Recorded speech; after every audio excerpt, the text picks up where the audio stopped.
G'day, doggies fans, all things Bulldogs. It's episode 42 of the podcast. Welcome. It's another Tuesday night, and we've already got a few people tuning in. Welcome to Lisa, welcome to Scotty, and welcome to Gas. How are you, my friend? I'm very good, mate. How you doing? Oh, I'm bloody fantastic, mate. Awesome. Awesome. I've gone live on the wrong Twitter account, so that's not going to work. Okay.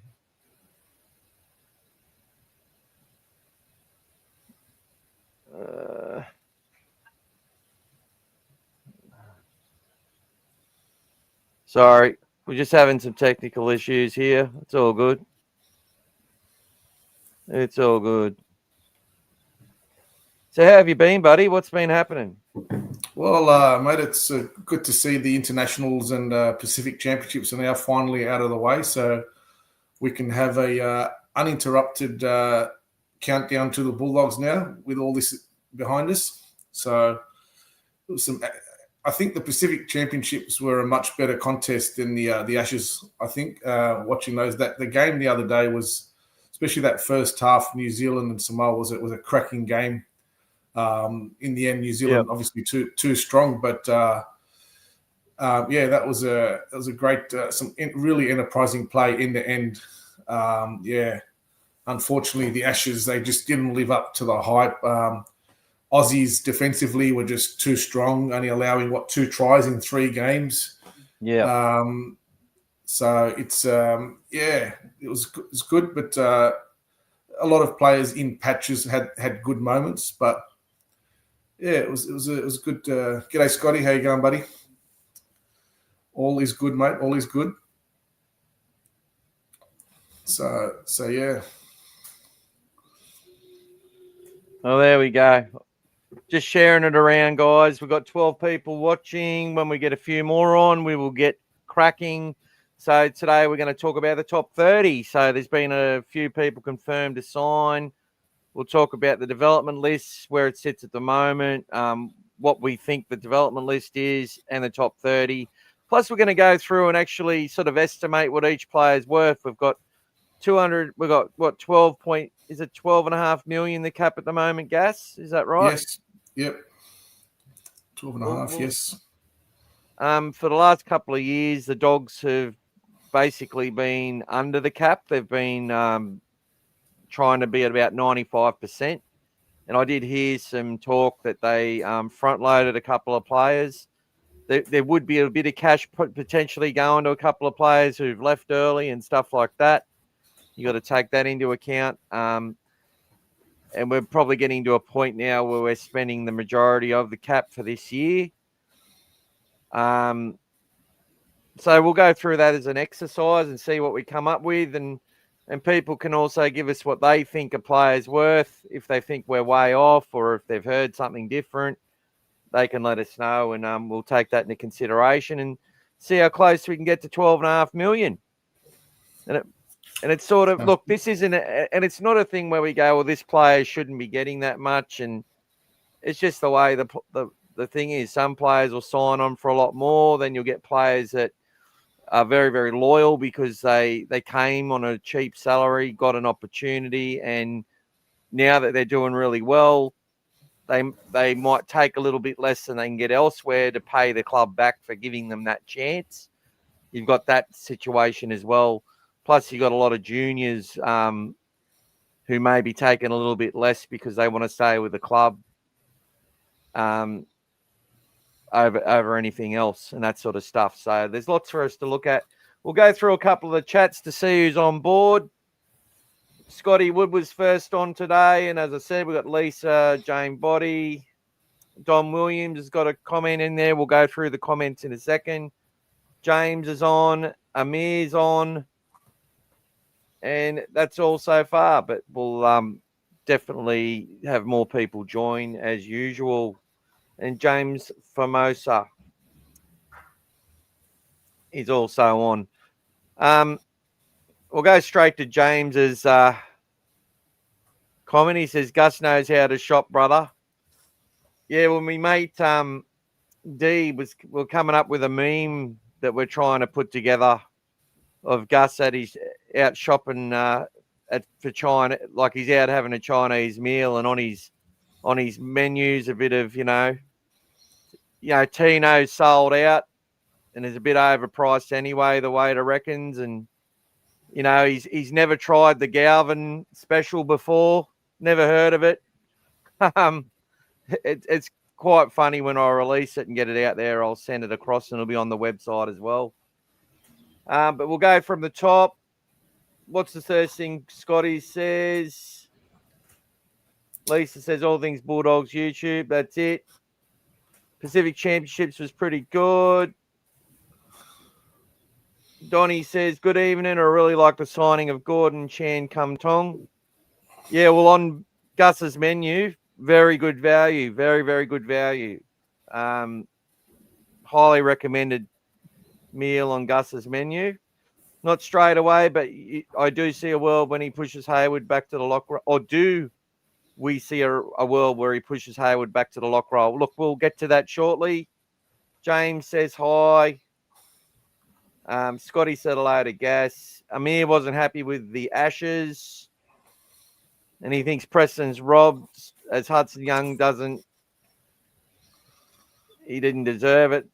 They hype him in, to be honest. Scotty likes the signings.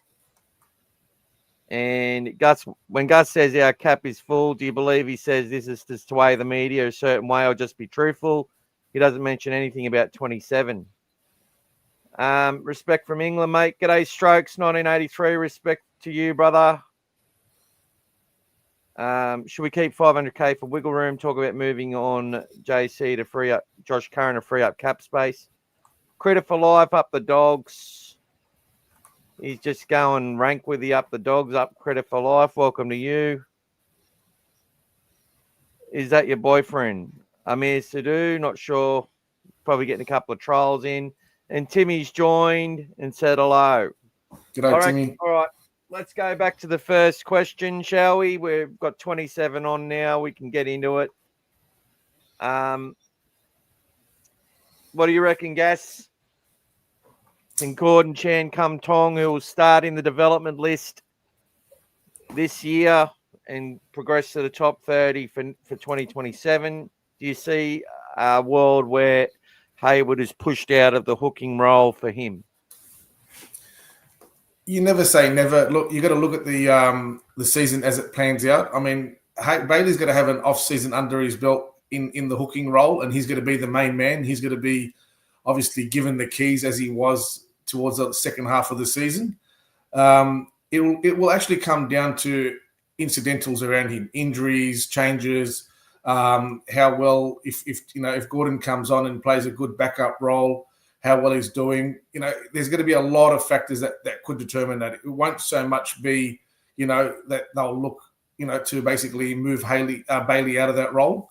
I think they've invested in Bailey now. They're looking at him being that number 9. That's why they've let go of Reid Marnie. So I don't think it's just going to be something that they'll even consider. It'll just be something that might happen if circumstances come up where that's what has to happen.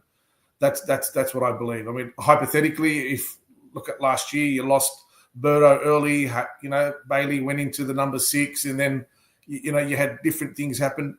You don't know. Things happen, and then you have to adjust, and you have to have backups. So our depth was tested last year, and by the end of the season, we did get kind of a little bit caught out by our depth, where a lot of the stronger teams had multiple players that were at a very high level that could have easily played first grade in most teams. We had a lot of players that came in and did a great job, but they're not players that would be first graders in other clubs. They're players that are building to become that for us. And they're good, between our walls, but they're still getting that experience, and they'll be better for it. But that's where I think, I think the depth will be tested for us. But having another off season, I think, will be huge for him this year.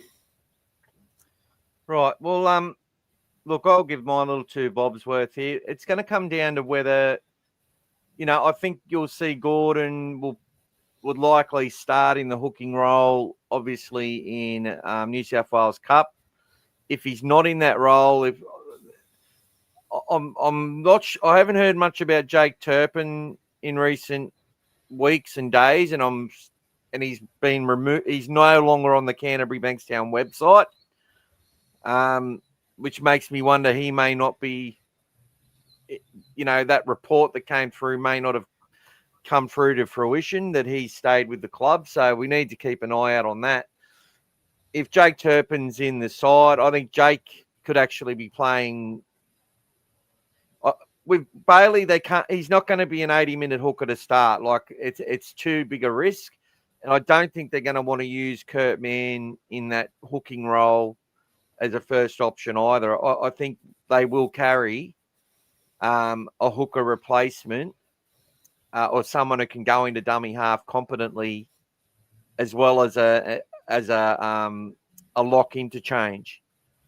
Now, they've got options for that, whether they go, okay, well, Kurt Mann will be our player that comes on and goes into 9, or Hayward moves out of 9 and goes into the small lock role, which I couldn't see that being really what they do. They could have Curran interchange with Salmon in that 13 role and have Mann as the replacement 9, but I don't see that being what they'll do at all. I think they'll keep that Salmon and Mann combination going. I think it's until we get those Miles into a 13 that can play long minutes and ball play effectively at full energy. Until we get that, I think they'll keep doing what they're doing in that regard. But I do think they will carry someone for Hayward. If Turpin's at the club, I think he'll be the first guy to get that role. If not, Gordon might find himself, if he's earned that spot, to get that role on the bench to start the season from the development list. That's a possibility. The thing that I can see happening potentially is as they develop both of these kids in that 9 role, Gordon's obviously, that's his position. He's been doing it for quite a while at Manly, but he's been used sparingly at best. So they'll want to get Miles into his legs. So whether they, start a Hayward on the bench, start Gordon to take that peak sort of stuff early, or at some point swap them around to have that, there are other options as well. But look, I can see if Hayward gets an injury, he's going to be someone who's going to have to step up. So that's what you're going to have to deal with. Plus, they've brought young Patrick Young into the top 30. I'm pretty sure about that. There was big reports on that. Now, he played pretty well at hooker, coming through the grades and still very young, and pardon the pun. So he's another one who can step in and learn in that role.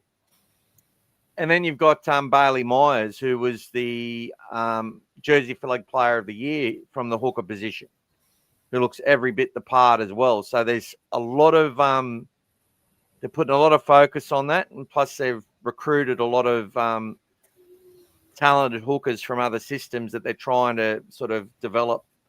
But young Ruben Moyle, who was in our Jersey Flag system, successful in a couple of grand finals, he's left the club and trying to get a role with Souths, but I'm not sure if he's got that position yet.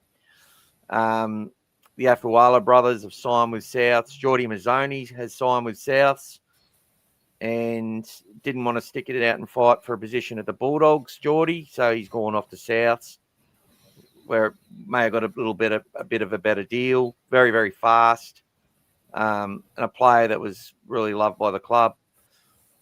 And then you've got there's a couple of other players as well that are on their way to the South Sydney Rabbitohs. So they've got about 6 of our youngsters.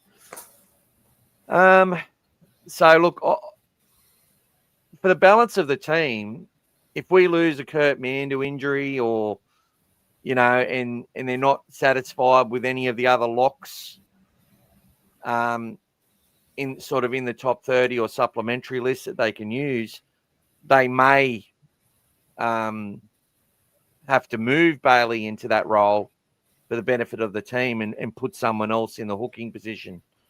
So It'll all come clearer when we see it happen. I'd love to believe I've got all the answers, but lots of options for the team up their sleeve. And until we actually know the final top 30, which we may not even know until like June 29 next year, knowing Gus, it's all going to be speculation, a lot of it. But we tend to get a lot right at All Things Bulldogs. If you listen in, we get it right more than often. All right. Amir wants to talk about the Ashes or not. Look, the Ash. I'll give you this. I'm doing it. I've put forward an article on Nathan Cleary because I've been really upset with the media continually doing this. We'll do some memes on this as well. Latrell Mitchell every year is hyped to be fitter than he's ever been and ready to dominate the game. And then they tear him down, the same people that build him up. They'll do it with Reece Walsh. He's currently got a free pass at the moment. Bringing an NRL trophy to Murdoch.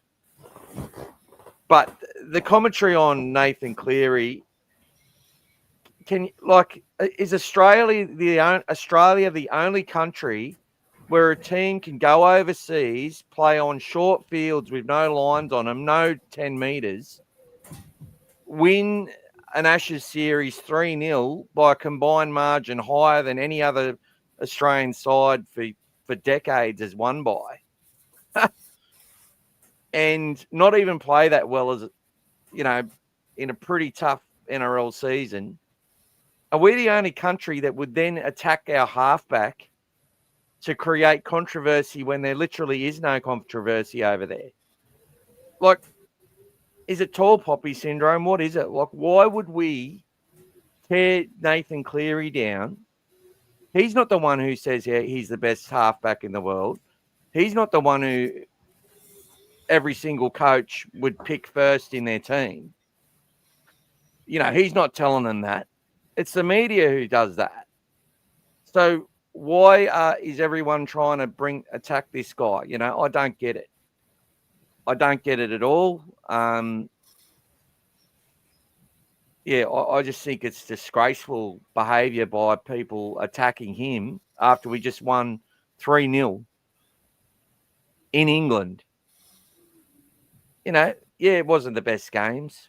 We didn't play that well, but Nathan Cleary, I think, has proved enough. When he's needed to win a match of rugby league, he'll go out there and win it. And I will also say that Harry Grant, Cameron Munster and Reece Walsh are all Queensland State of Origin players. They all play a lot on the left-hand side of the field and are very effective that way, which most teams are. So it's quite natural. And I think that Cleary was involved in enough try involvements where he's gone to the left edge and been the one to create the space from copping it in the back to get the ball out to Munster in set moves that they trained and practiced for.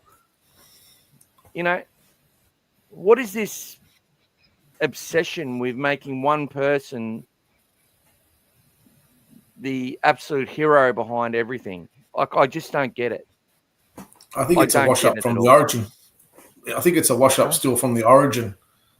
So, because he hasn't dominated at origin level and hasn't won that series outright, they're just picking at something. I mean, you've seen it so many times when he has to deliver in the grand final, when he had to deliver, he stood up. When he has to kick a 40-20, when he has to kick a 40-meter field goal, when he has to do something, he's there. He's always there, and his strike rate is better than most. Exactly. It's not easy. The fact that they won 3-0 and the halfback did his job tells you that he did his job. If he hadn't done his job, the result wouldn't be the same, because he was it's fair enough if Australia lose to that England side. Correct.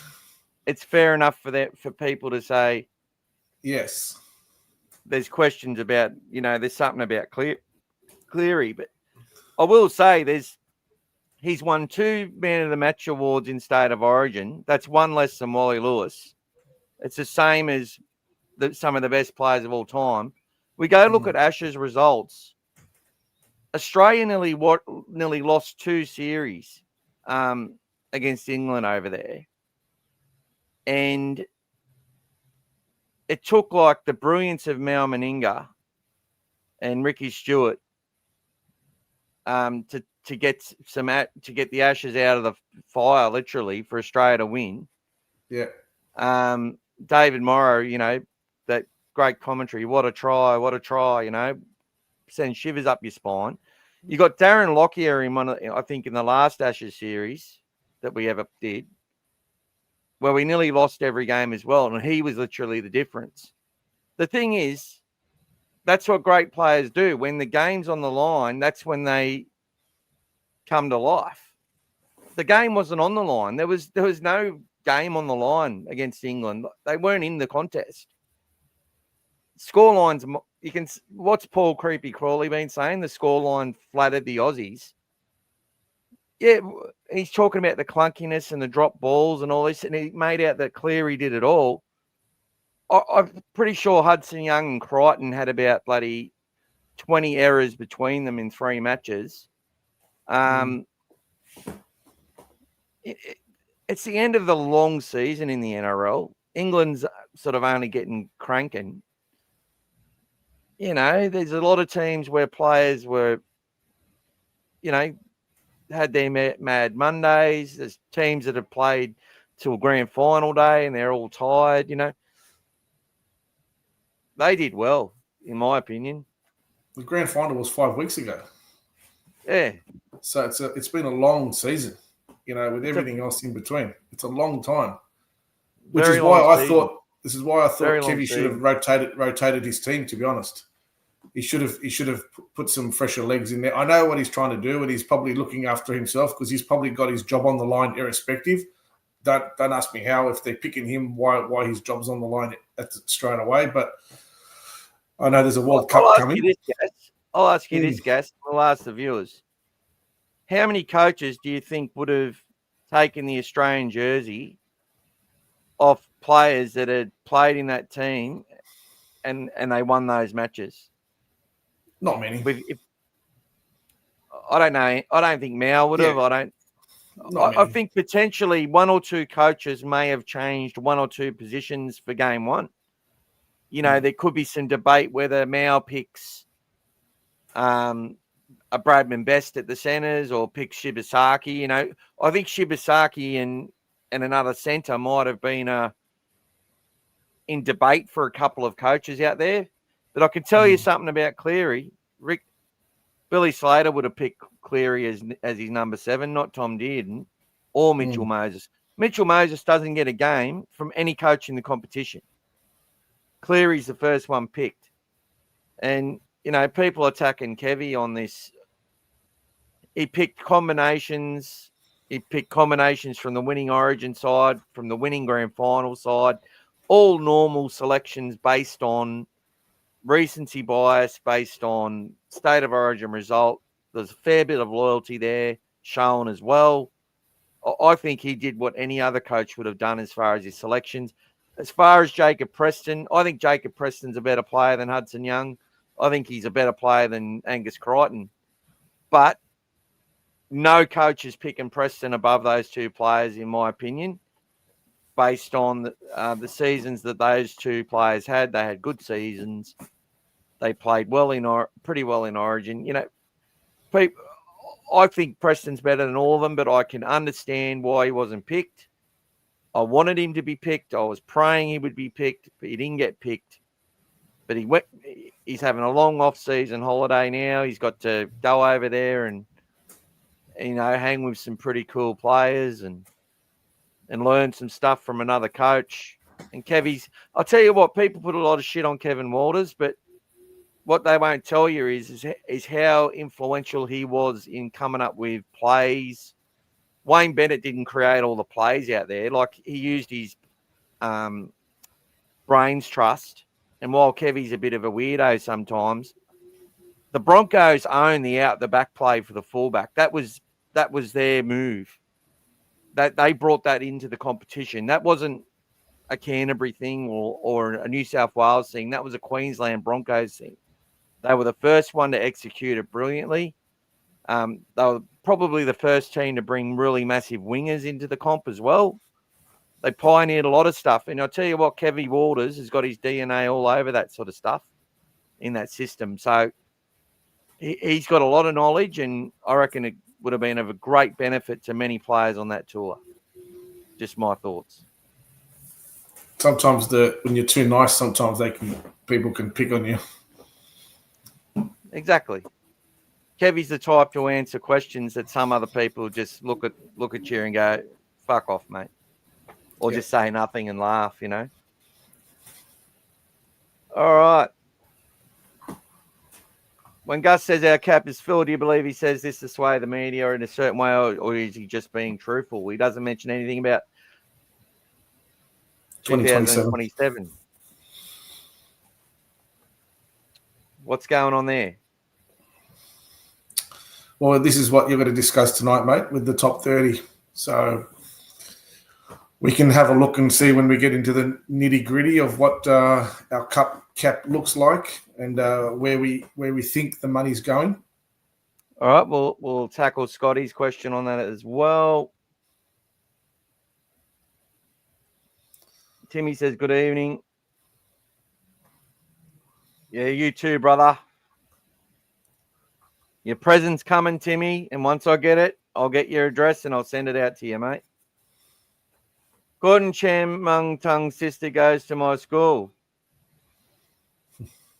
Oh, that's good, mate. Her name's Kim. Jane says Fletcher Baker's a big boy. Yeah, I think he's about 107 kilos, something like that. He's quite tall. Gus he's never met Tino. He probably never will.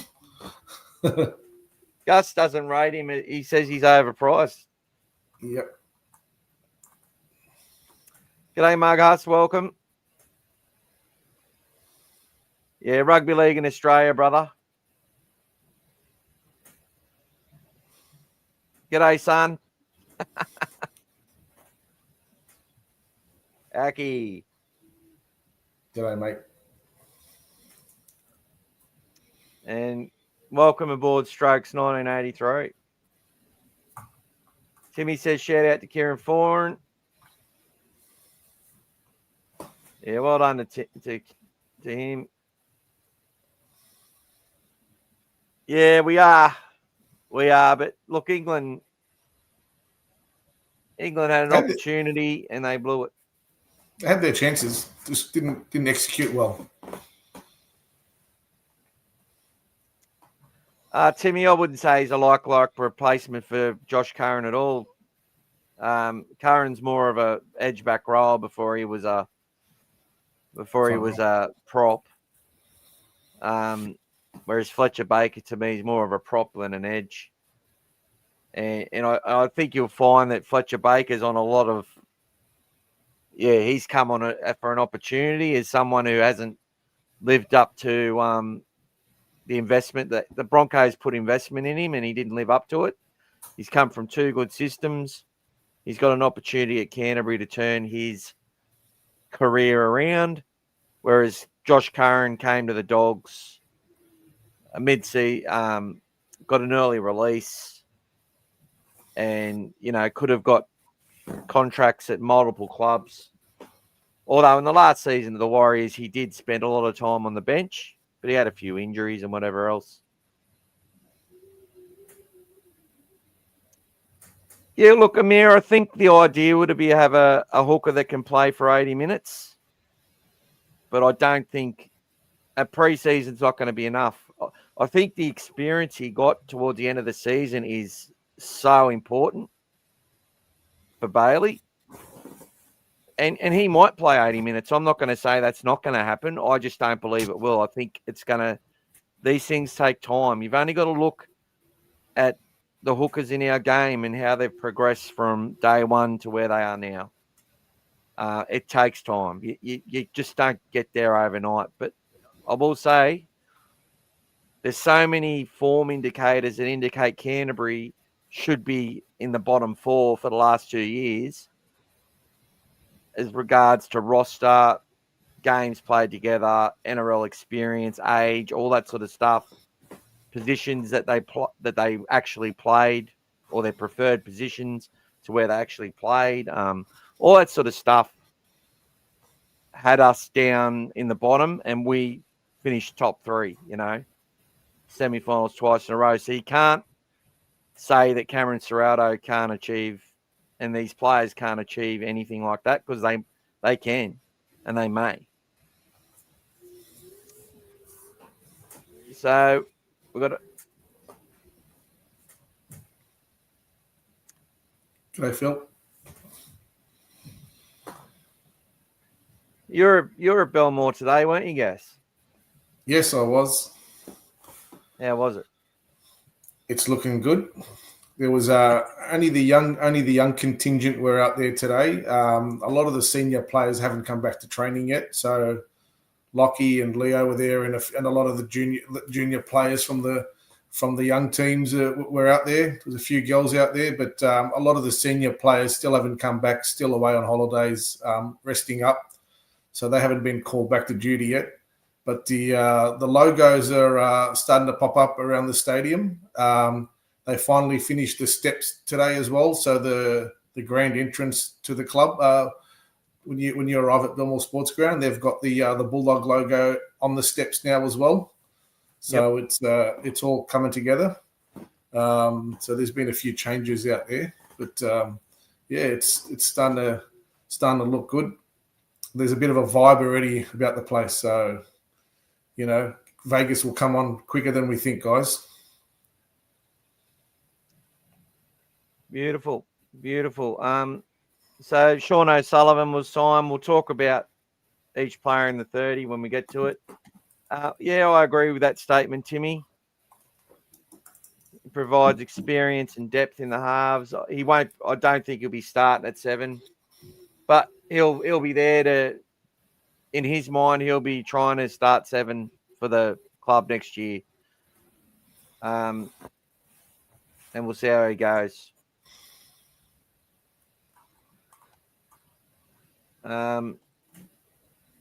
Scotty says, agree about the tall poppy syndrome. Timmy says, well, I was surprised Walsh didn't get player of the series. I definitely shouldn't have got player of the series, in my opinion. His second game was he was exposed plenty of times in his immaturity in defence, which, if you get it right, it's great. But people are going to work him out. Okay? And we could have lost that match. He got sent off to the sin bin, in trying to show desperation. But this is what I mean. He can come up with these overkill plays still. And God help us all when when he gets it right most of the time and gets way more consistent, he will win player of the match more often than not. Like, he's got that speed and ability, but to me, he was quite poor in game 2. And he gets 2 tries in game 3. Opportunistic ones. Honestly, it wasn't hard for him. And look, if Kalen Ponga, James Tedesco, a fit Dylan Edwards, even Connor Tracy, in my opinion, if AJ Brimson was playing for the Australian side, some of those kick chases and stuff, all those fullbacks would have pulled England apart, in my opinion, and backed themselves. Like, I'm not talking Reece Walsh down at all. I'm just saying I'm talking England down here more so. I don't think he was player of the series. I think Munster was good enough to call player of the series. In my opinion, Jacob Preston off the without playing still played better than everyone else. So go the Dragons. Welcome to you. Thanks for the view. Thanks for the click. Thanks for the comment. Like and subscribe. Because I'll tell you what, if you want to ask me a question about the Dragons, happy to answer it. Why do you always expect Nathan to dominate a game? Exactly. Hey, if Cleary is to get some love from the Doggies fans, he needs to become a dog. I think you just got to call things out as you see it, but I get it. When we play him, I want him to break his leg. Seriously, I don't care. But got to call a spade a spade. And I'm not giving him love. I'm just not giving him hate. And there's a big difference. He's very solid in defence. Boys, why did we sign Fletcher Baker? Didn't fire a fart at the Broncos. Well, he's on a development list, Mughuss. Development list. Now, he's a big boy. He's obviously met Gus. His managers rang up looking for an opportunity. And Gus has said, look, we'll give you, 85 grand or whatever it is. And you can have an opportunity at our club this year. You can compete with Sam Hughes and Daniel Saluka Fafita and Lipoi Hopoi and all the rest. And if you're good enough, if you live up to your potential, happy days. If not, thanks for coming and having a crack. I've got no issue with it. We've got a bunch of other players on that development list as well. So, yeah, he's not in the top 30. But if some of his form at the Roosters, I was like, this guy's not far off being a really good player. Yeah, he didn't play that well at the Broncos. But this is what people don't understand about the Broncos, how stacked they are in talent and ability. Like, as much as I hate to say it, it's just a fact. I wouldn't even get into that side if I tried, Neither would Gas. Gas would be going for Reece Walsh's job, wouldn't you? Fullback? Yeah, that would be my favourite, mate, the fullback position. Fletch runs good lines, he reckons. G'day, Shreg. Leo looking good and hungry in the blue and white. Thompson's video gave you goosebumps. Was that the one today, the interview, or the one that I did on him? He's already talking about a premiership, Leo, as well, a couple of times. And he's looking forward to playing in front of us crowd as well on his side. He's a man of few words, Gas. He's a man of few words, and I don't mind that. I think that, yeah, all these people putting shit on him saying he did nothing last year. Like, I don't know what they're talking about. I don't know what they're talking about. In my opinion, I don't know. There's some players out there in the forwards getting paid $1 million a year who don't do half as much as he does. And I think he was on 300 grand at the Knights. G'day, James. Bert needs a few more meals at Elements Brasserie. Can you see him as a 13 and Woods as a 7? Nice shout out to Elements Brasserie. Where's that? Have you been there, Gas? That's probably in the Canterbury Leagues Club, I reckon. Oh, you reckon? Yeah, that's a loaded question. I don't know, mate. Bertoon, I don't know where he'll be. I reckon he'll be in the 6. But look, there's some people who've got a theory that if you're way over 94 kilos, you shouldn't be in the back line, in the spine. So I think he weighs about 94, 95. Is he probably in a bit of a Scott Hill mold, maybe? Yeah, a little bit. Look, I think he's as big as Daly or Fittler. There's no reason why he couldn't play at 13, but look to me, Burton's the perfect Origin player at 6 because they should play him because off the back foot, he can get you on the front foot. Yeah, and he's a better runner than Moses or Cleary. He's a better runner than both of them, and he got that kick, and it's not like he can't do the short kicks either. Like how many he got with that O'Carr, he'd be just getting try assist after try assist. He'd go just as good as any of them. Yep, I agree. Yeah, look, Woods will come in when Woods is dominant, when he's dominating New South Wales Cup, and he's undeniable, and he can come into first grade, make his tackles, execute under the pressure of NRL. So he's got to do all that. This is what I mean. Like, to me, Mitchell Woods isn't even in the discussion until he gets picked, until he gets a few opportunities to see what he can do. But he's not going to solve it. If we have any problems with our season, he's not going to solve it, in my opinion. The people who need to solve it are the people that are there already. The experienced players, the ones that are going to create and give him the time and the space to do what he's got to do. That's who's going to solve it. And that's what I want to see. That's why I'm so, so much anticipation about Leo having that extra big boy who can play longer minutes and what that can do for our whole club, for our whole game plan, and for when we bring players like Mitch Woods into the side, because they're going to need a platform. The last thing you want is Mitch Woods, trying to organise the team off our own line, every time he's playing. Go back to 2021, 2020.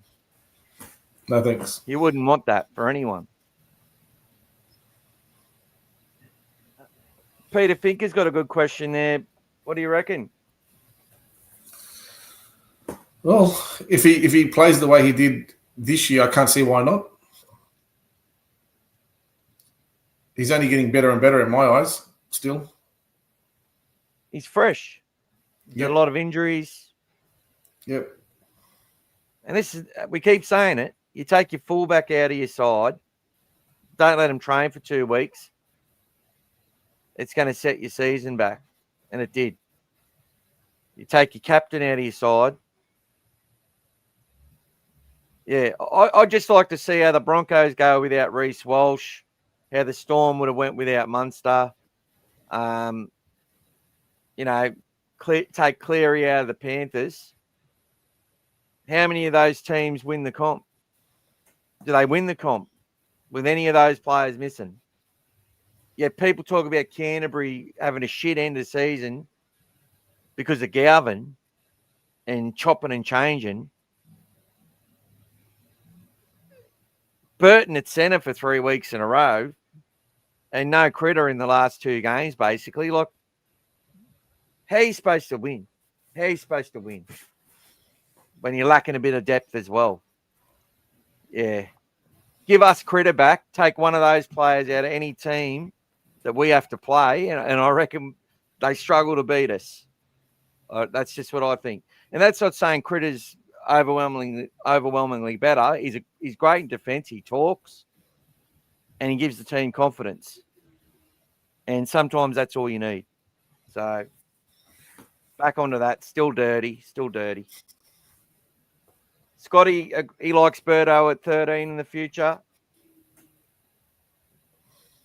Gus was awesome. He goes on the Today Show a fair bit, Timmy. You watch every day. I know why you're watching it, Timmy. I know why you watch the Today Show now, mate. Might be the sports reporter on there now every morning. Same reason I'm watching it.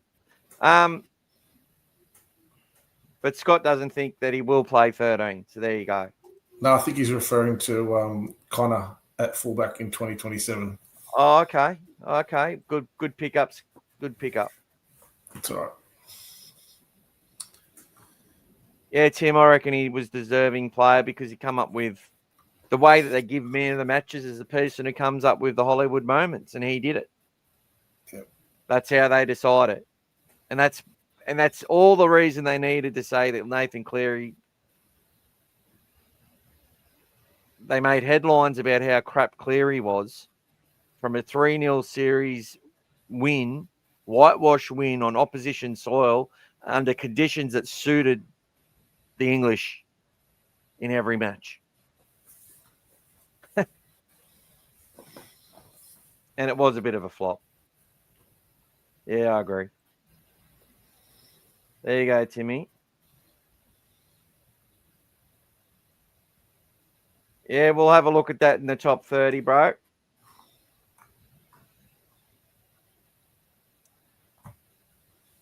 No, I think he's on more than 1,200 a week.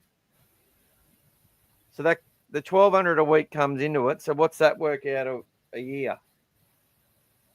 I'd say Jordan, he'd be on 85 grand a year as a minimum. Because he's actually come out of the top 30 at Manly. So it's a bit hard to come and sort of play for less and then play for more. He's sort of taken he's on more than 1,200 a week. He'd be definitely on the minimum 85 grand. You can have six players in your club. Gus explained this to Edo today from the Elite Pathways Facebook group. I think he's also a scout for Pulse Talent Management. So there you go. He asked us today about the supplementary and development list. And what Gus says is you've got to have a minimum of 6 players getting paid 85 grand each. So that adds up to about 510 grand. You got out of the other 140, anyone that's earning more than 20 grand has to be declared in that development list. But if they're earning less than 20 grand, they don't have to. But the $1,200 a week payments count towards the salary, if that makes sense. So generally, you can probably have a maximum 8 or 9 players in there if you work it out. But we're actually going to go through all that sort of stuff and work out what people are getting paid. So that'll be fun. Yeah, he was, Timmy. Oh, Scotty, we said the same thing.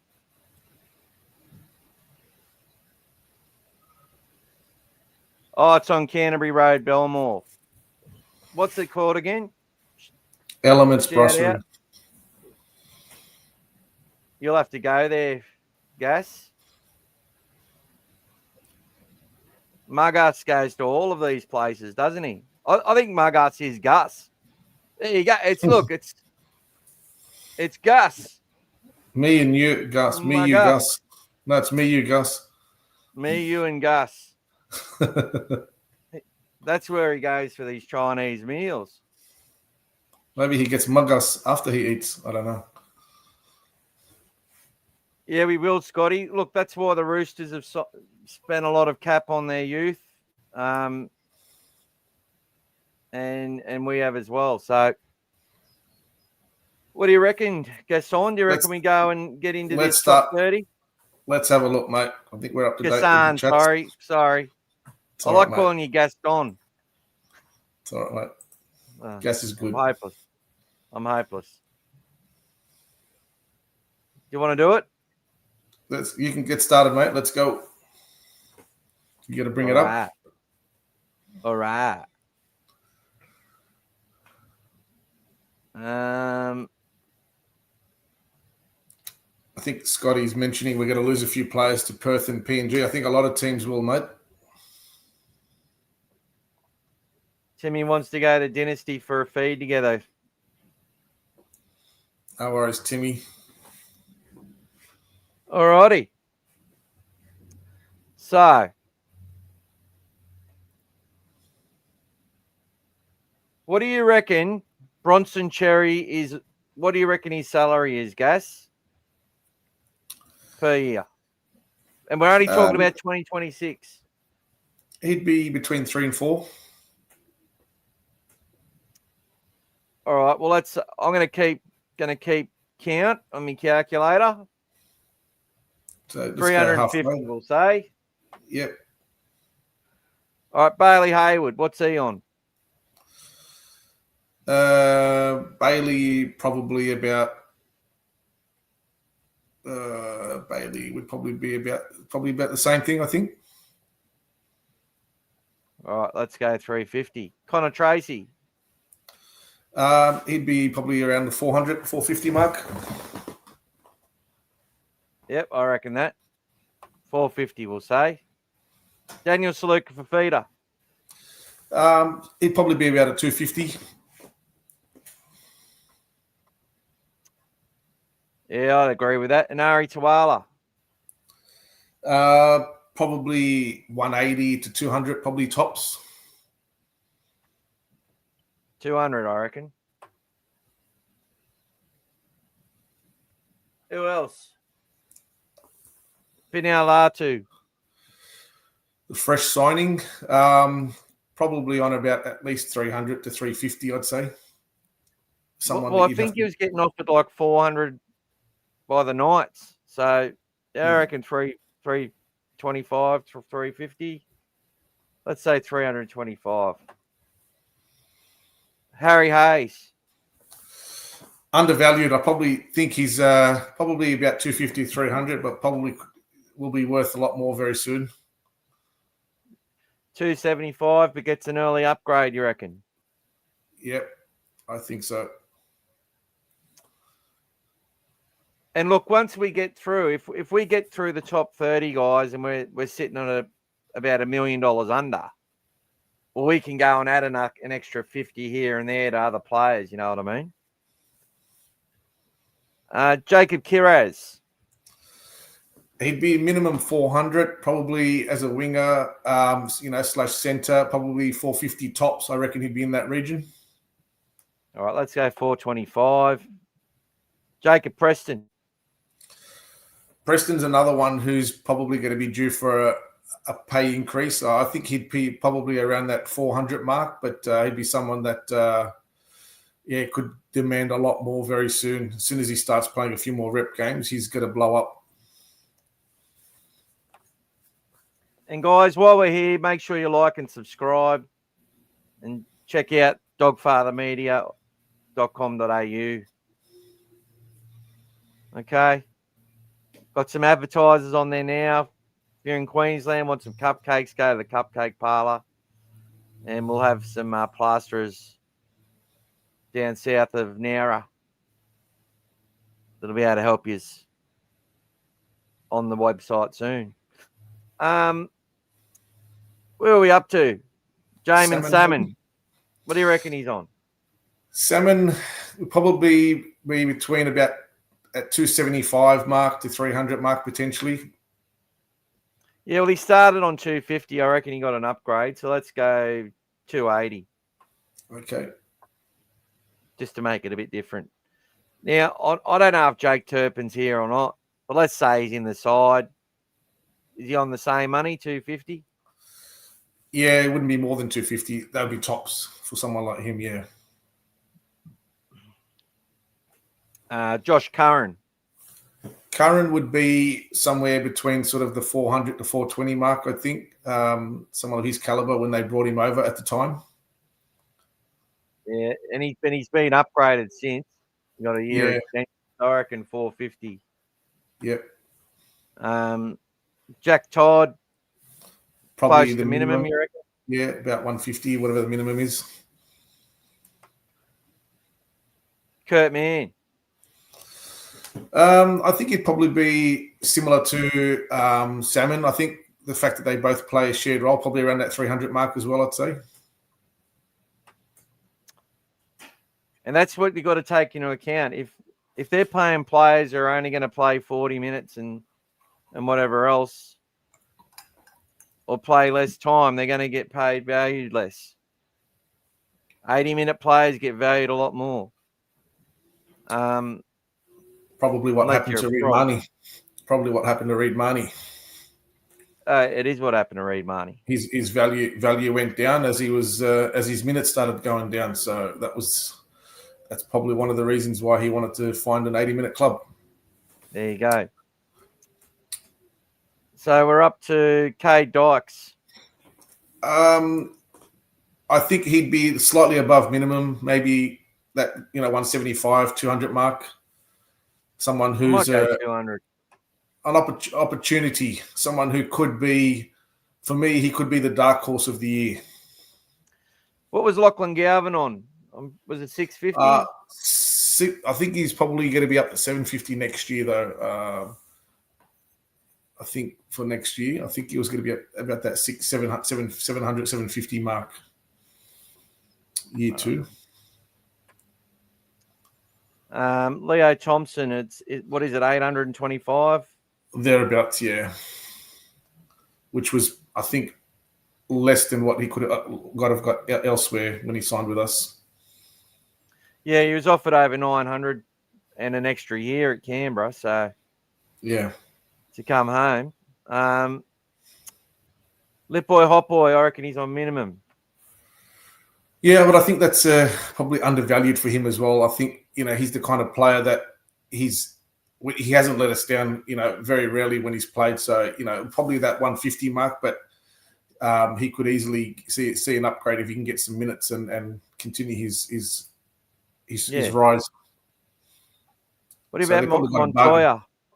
I think Montoya is probably getting more than 250. I think he'd probably be at least around the 300 mark, maybe 280, 300 for Montoya. I'm going to say a bit more, 325. 325, no worries. Matty Burton. Probably in our top 5, so probably going to be around that sort of 700-800 mark, I'd say. I got him in zero tackle at 750. I'll go with that. Yep. Maximus King. Now, Buzz said he was only on about 350 grand. Oh, he's only on 350. They're bringing in Thompson, who's a shit player, and he's getting 800. It's not fair. It's not fair to Maximus King, Kenty. I think he's approaching 400. Probably not there yet, but I think he's very undervalued.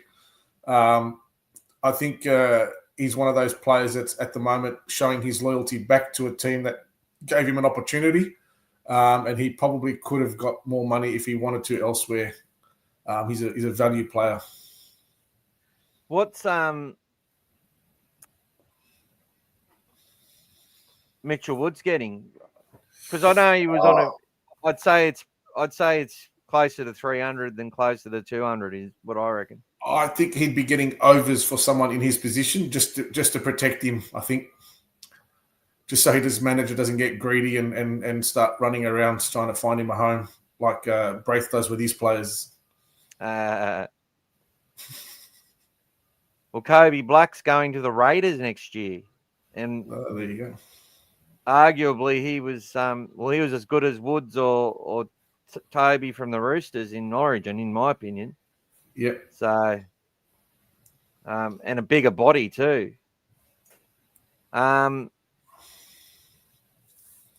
for 2027. So, Patrick Young would be on minimum if he's in the top 30. Yeah, it'd be about the same as Lipboy. Sam Hughes. Sam Hughes currently, I think, is probably another one we're getting at a pretty fair discount. So he's probably on about that 220 mark. I'd say he wouldn't be any more than that. So even if they let him go, he's not going to be freeing up a huge amount of space. He's good value if he's fit and playing well. Sean O'Sullivan, 250. 250 probably. Yeah, he's probably about that Woods. Probably where Drew was before. Stephen Crichton, I reckon he'd be on $1 million already next year. Yep, he'd be our highest paid without a doubt. So, yeah, anywhere between 900 to $1 million would be definitely his spot. Satili Tupanua, I heard it was 650. 650, yeah, it'd be at least 600. Viliami Kickows on about 825, what I heard. Yep, it's very close to that, yep. And that leaves Zion Mai'u. Minimum, about 150. That's 1, 2, 3, 4, 5, 6, 7, 8, 9, 10, 11, 12, 13, 14, 15, 16, 17.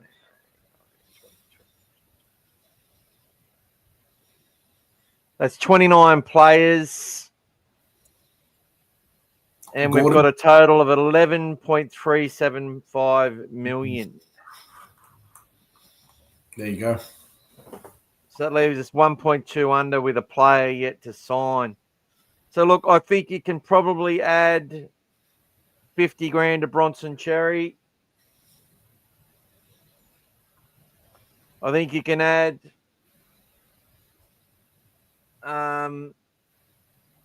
potentially another 50 to 100 to Max King now that he's played rep. Might have had incentives in there. So we'll add 50. Probably the same for Kurt, mate.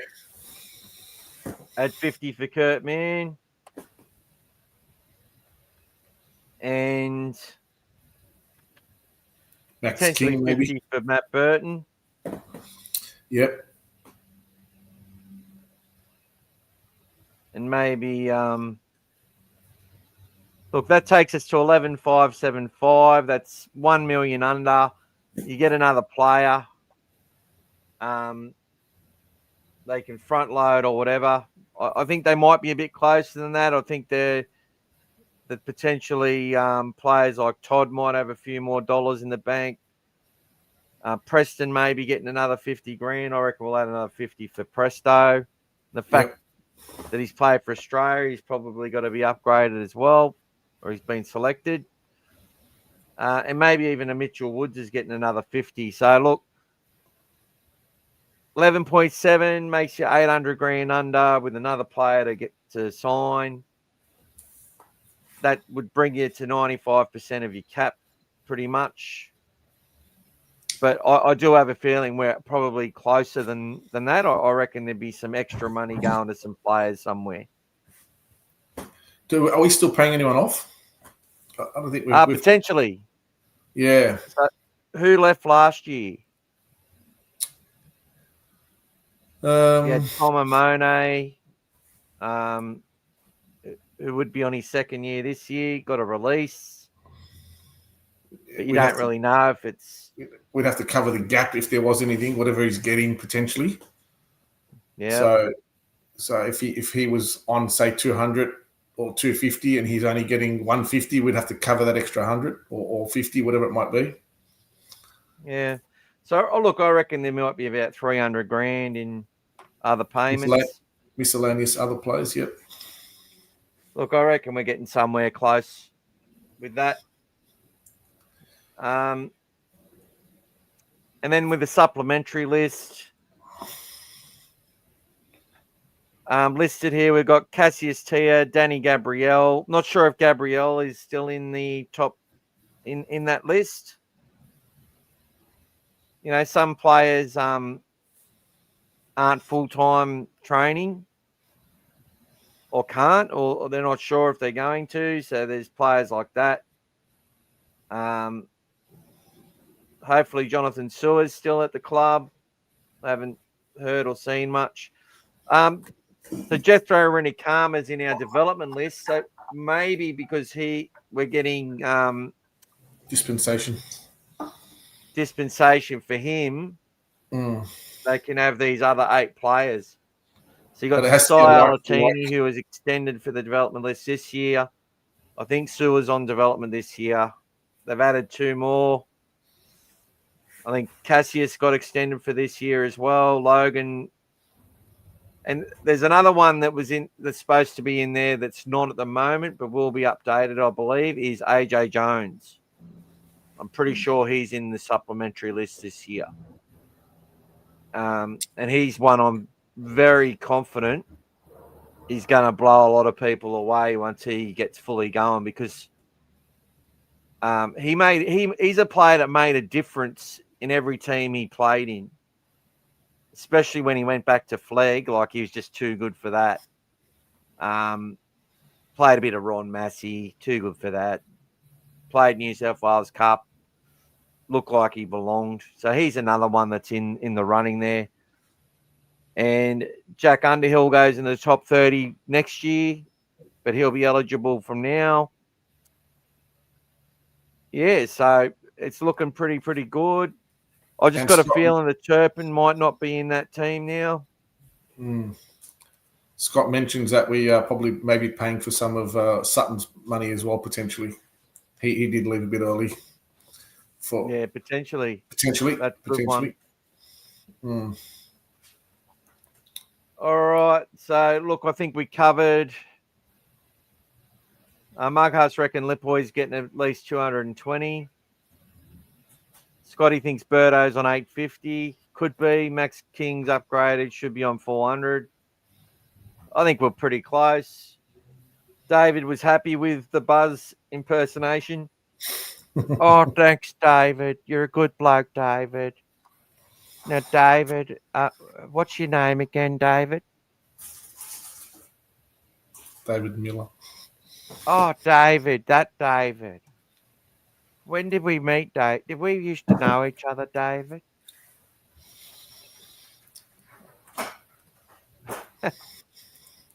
Scotty loves David. I mean, Scotty loves me, Buzz. That's right. Yeah, we've done the math, Scotty. That's what we did, brother. We've done the math. I just added it up, brother. We did the math. Yeah, you've got to have 6 development players on a minimum of 85 grand. So you can actually have, but your maximum you can spend is 650. And you can have development contracts, but for them to be on the supplementary list, they've got to be getting more than 20 grand. So there you go. Scotty reckons Galvin's a steal at $750. You missed a comment up. You missed a comment further up on James. Wasn't happy with Galvin. Oh, look, I think it's a good deal. When he's Parramatta offered him more, West Tigers officially made the offer at 1.2, even though I said that was way overcooked deliberately. And yeah, look, he's come to us for a lot less. And to be honest, you just go to that semi-final against Penrith. People are saying he's hogging the ball. I think the strike rate, they got, 3 tries down that edge or 4 tries down that edge from about 8 sets or 9 sets. Like, that's pretty fucking good, if you ask me. And I just like the way he didn't disappear at any point. He never disappears. He says, he's like, give me the fucking ball. So if someone's going to say, give me the effing ball, I want it. I want to win. You know, the camera's on me. I look upset. Why? Because we're losing. I want to win. Young kid. That's your opinion. You're entitled to that opinion, mate. And look, I probably don't necessarily disagree with you. He's probably worth 500 grand based on what he's done. Maybe not even that. But, you know, they'll say Isaiah Katoa, for example, who's on less than that, is a much better player. But I don't know. I really don't know. You got to pay on potential. You got to pay on potential sometimes and work it. And look, if it doesn't work out, Gus will just work out another way for the kid to do something else. Like, that's just how it goes. And we've got the money. So it's like, well, we're going to strike now. We're going to give this player, he's going to love the place. He's going to get played well. I believe he's one of the best kids I've ever seen in my life, is what Gus said. If Gus believes that, of course he's going to pay him what he's worth. And that's the thing with Gus. He generally does play people what they're worth. If he's tapping on your shoulder, knocking on your door, you're going to get what you're worth. I don't think he's knocking on anyone's door and undercutting them, is what I'm saying. So a lot of people like to say a lot of stuff. You know, we've got a lot of CMAUs, but I just went through all the teams and their player managers. You know, we've got a massive mix of player agents at our club. But I have noticed there's a couple of different types that don't get the sort of mud thrown at them that are, from what I've heard in the background and stuff like that, have caused a few problems. So, I think some player managers are like normal human beings. They'll work well with some CEOs and not others. They'll have good conversations with one club, but the next club they might clash a little bit with the person they're dealing with. It's just the nature of the beast. You don't always get what you want. I still don't think sometimes you may get what you need. I still don't think Galvin was signed for 2025 anyway. What we got him for is what's coming up. So over the next 2 years is where we can start to see what he's going to bring to the team. Him just being in the team this year was a massive bonus. That's all. Yeah. So it takes time to develop someone how you want them, and it's not just going to happen overnight. The potential's there. If the team can get some forward momentum, as he's had in his junior career, you'll start to see a completely different player and another off-season, a bit more strength to his body and everything about what he's doing. You'll start to see what they're paying for. So if people want to judge him now, that's fair enough, but just wait for the next 12 to 24 months, and then you'll start to see why they got Galvin. That's what I think, as long as he's healthy. Yeah. So Scotty says that Moses and John Curry are pretty close, I heard. Look, I would say that if people knew Isaac Moses, many people have a good opinion of him. There's some people who don't through business reasons, but and he's definitely made done some things which I wouldn't approve of when he was younger. But from all reports, he's a real gentleman who takes a massive interest in the people that he represents, and they have nothing but good things to say about him. Like, there's not too many players out there who cut ties with him.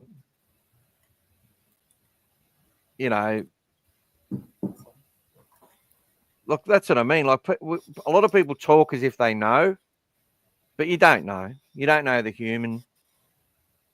And look, I would suggest that our chairman or vice chairman probably does have a good relationship with him, because he's got a lot of good relationships. It's like Gus has a great relationship with Sam Ayub, and his son Liam is a talent scout for the Bulldogs.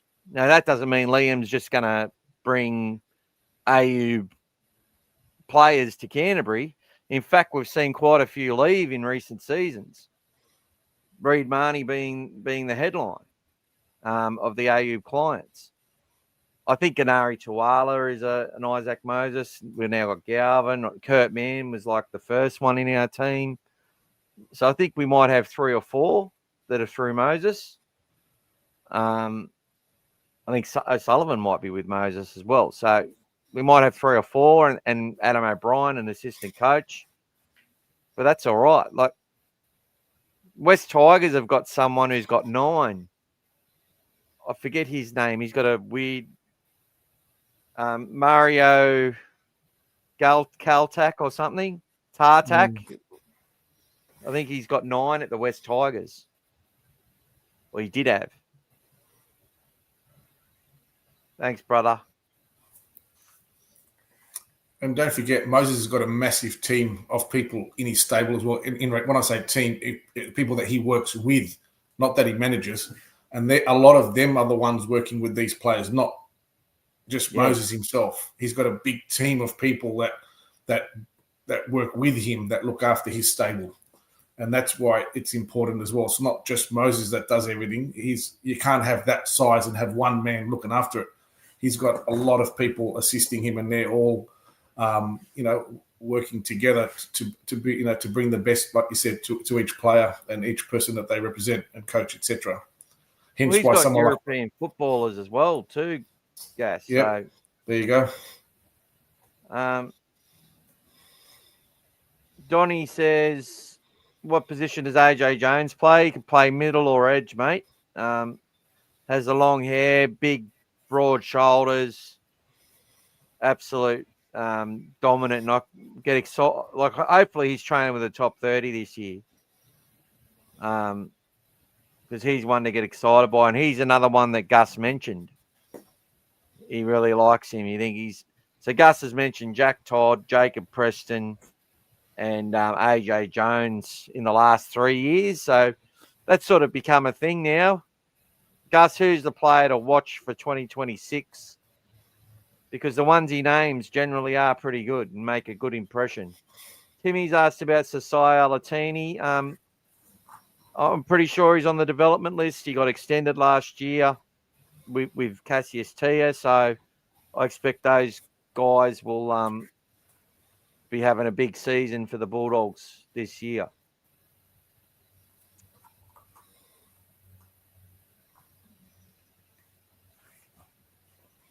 When you're on 750, you're looked at closely.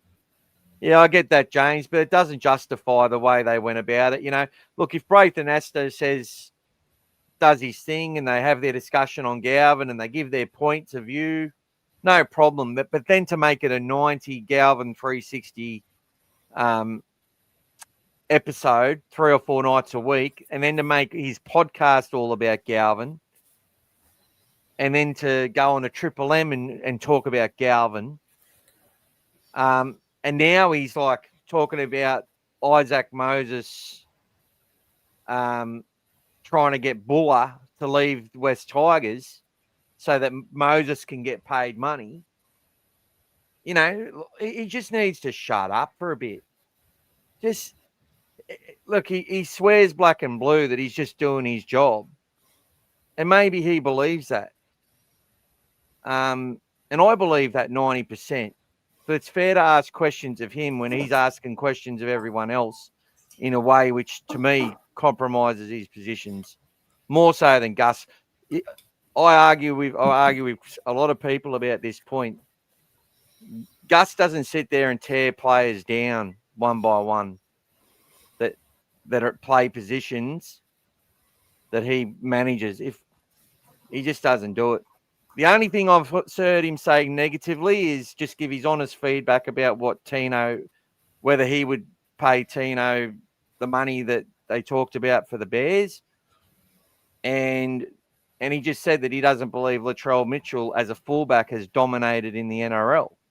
That's all he's ever said, in my opinion, as negative about players. Whereas you're getting a lot more than that from a guy who manages players, if that makes sense. Do you remember what happened in 2024 with Manly and Schuster? When they actually realised what he was on, they actually harassed it. 360 went crazy with harassing about how he was valued so highly to the point where he fell out of favour and then ended up leaving the club and then went to the Rabbitohs last year, like this year. So yeah, when they talking about his weight and they once they get there, that wasn't sort of looking after the player. That player's not been the same since, and he's had a lot of issues outside of the game as well. But that didn't help all of that. Once they actually realised what he was on at Manly, his whole career changed. They exposed it to the point where they ridiculed it. And they did this. They tried to do the same thing to Galvin last year, and it's still going. I think there was another comment today.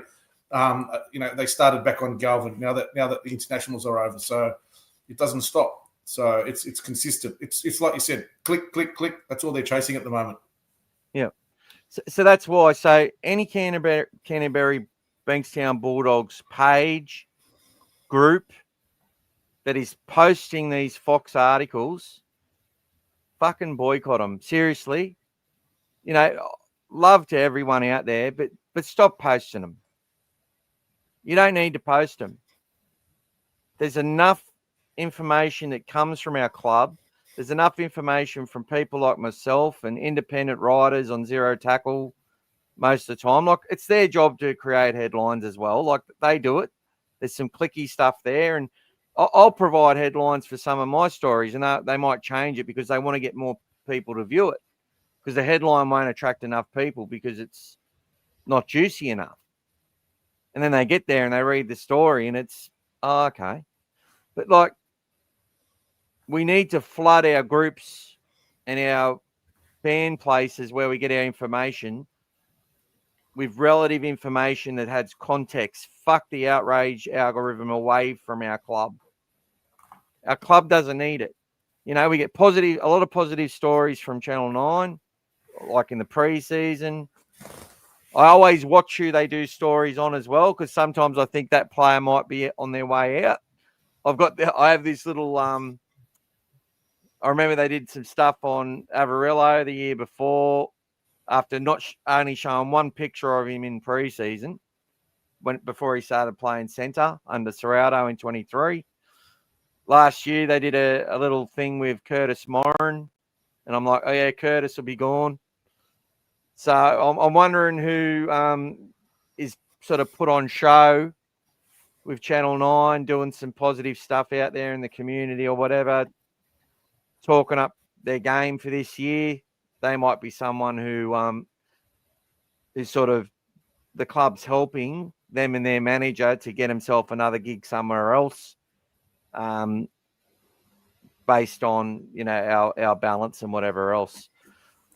That might not be what's happening. That's just my take on it. That's just me. That's what I'm perceiving. It could be 100% wrong, but that's just another layer of thought to consider. That's it, Scotty Tartak. Kangaroo Killer. Or I'll call you Kangaroo Colour. They can watch it up when it's finished, can't they, Gas? 100%, mate. It's there forever, mate.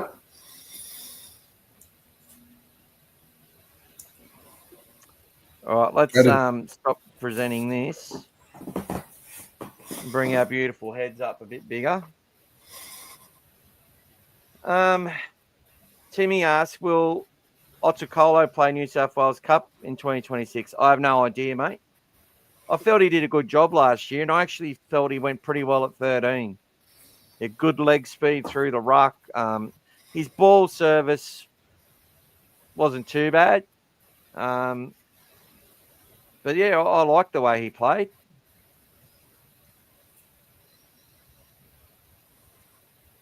You can read some now. Well, there's only a few there. If we haven't re-signed those players only with a year left on their contracts, so you think that means most of them are leaving? Well, look, let's go through it. It's probably a really good, I reckon Zero Tackle will have, well, it's probably been updated.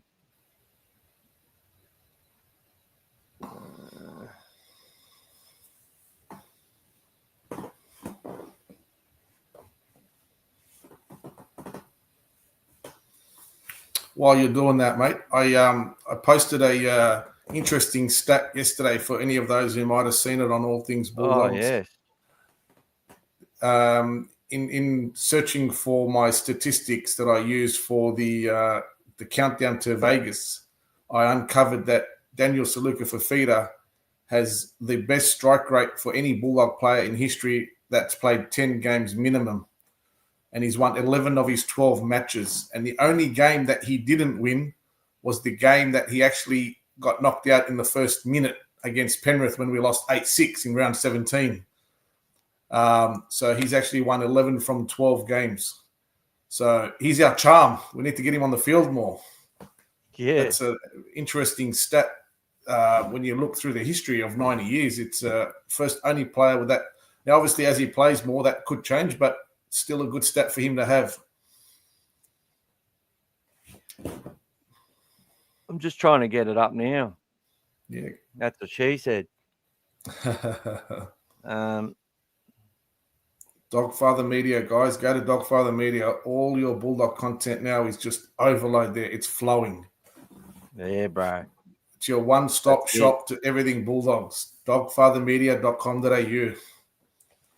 And what you can do, what I did, I just saved it as a page, and you just click on your phone now when you save it, bang, it opens straight in every time. It's amazing. There we go. Oh, thanks for the shout out, brother. So there's Daniel Saluka for feeder. The highest winning percentage of any Bulldog player in 90 years, 11 from 12. He's a winner. He's an absolute bloody winner. So that's good. And look, guys, the countdown to Vegas, keep an eye on that. You get some history about, 110 days to go. Who scored 110 points? Might get to a point where someone scored 110 tries for the Bulldogs. You'll see the player number. So it's really good. And if you want to look at the history of our club, history database on the bulldogs.com, and there's also a separate history database which goes through each player, has a full profile on every player that's played for the club. You can access that on the Dogfather Media as well. I've got links to it. So all good stuff. And that's the thing, guys. We don't need Fox. We don't, I watch NRL 360. I'm going to keep watching it. Because, sometimes, I don't mind a bit of the drama as well, even though I get angry at it sometimes. But all their clickbait headlines are just shit. Look, they're just shit. You don't need, if you want to watch them, that's fine. You do you. But at All Things Bulldogs, you're not going to see stuff all Fox articles unless it's really a really good article that's painting something positive or genuine, because most of the time it's not. And look out for the Nathan Cleary article that I do, because you will, hopefully you'll agree. So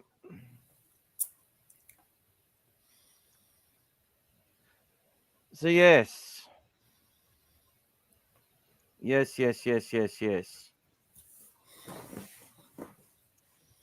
So to answer Donnie's question, majority of players at our club off contract that aren't re-signed before the season starts will be heading elsewhere. That's the nature of it. It doesn't look like, it looks like they've probably got a situation where they'll sign between, 3 and 5 players every year in a mixture of first grade, top 30 and development, which we're seeing this year. They'll try and upgrade 3 or 4 juniors every year into the top 30. And that's how we will go from being a club that's full of outsiders to a club full of players which have been developed through Canterbury. But the one thing I will say is that whilst Max King and Kurt Mann were all established players when they come to Canterbury, they developed at Canterbury. You don't go from being 30 to then suddenly being picked for Origin. There has to be something about your new club and where you've come that's enhanced that's giving you development. And huge kudos to a player like Kurt Mann to actually take an extra step in his career at that age. Like it's still young, like it's not old, but at that age in rugby league terms, 32 is just phenomenal. That just shows what a great human.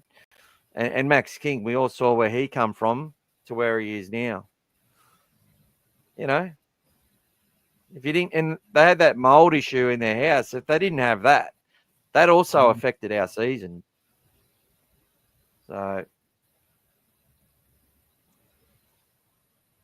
Timmy says something similar happened with Moses Sully. Yeah, well, I think he was on $1 million contract.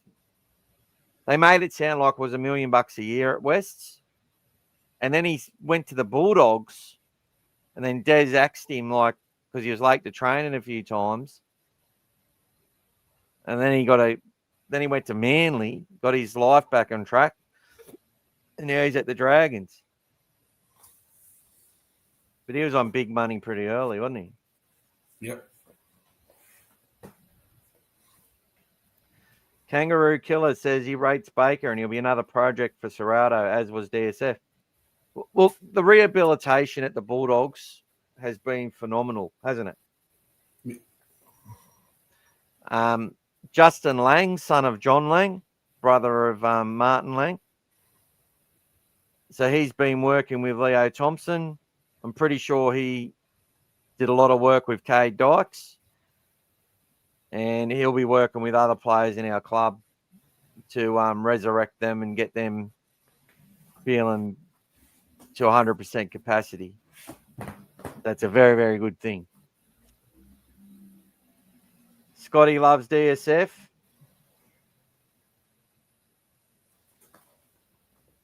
I think that might have been his only try. Para. I think that might have been his only try.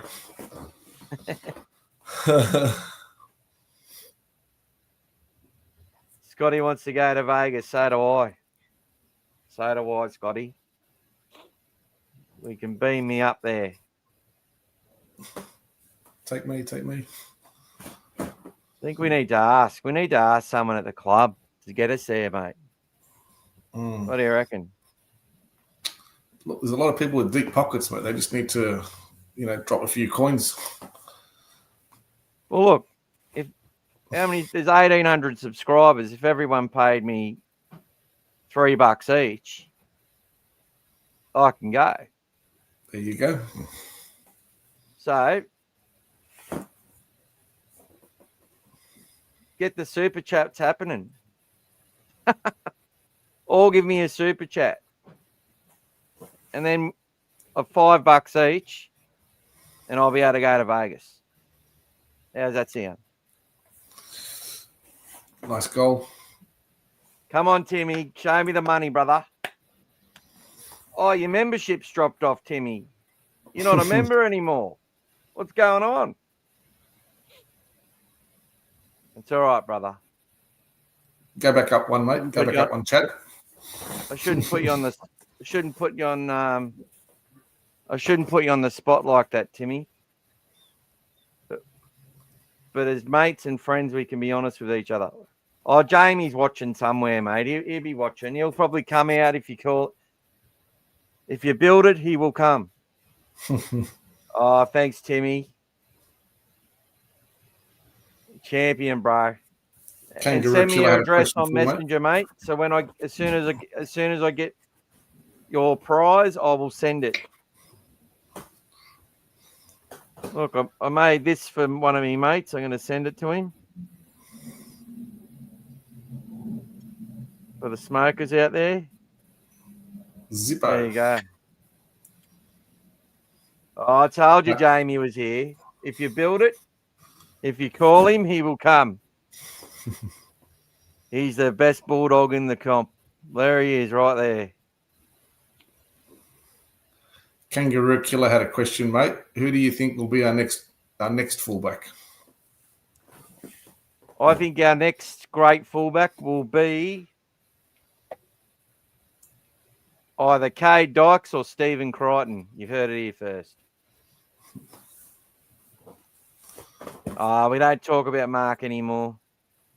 You don't love us anymore. I don't get along with people who say shit things about players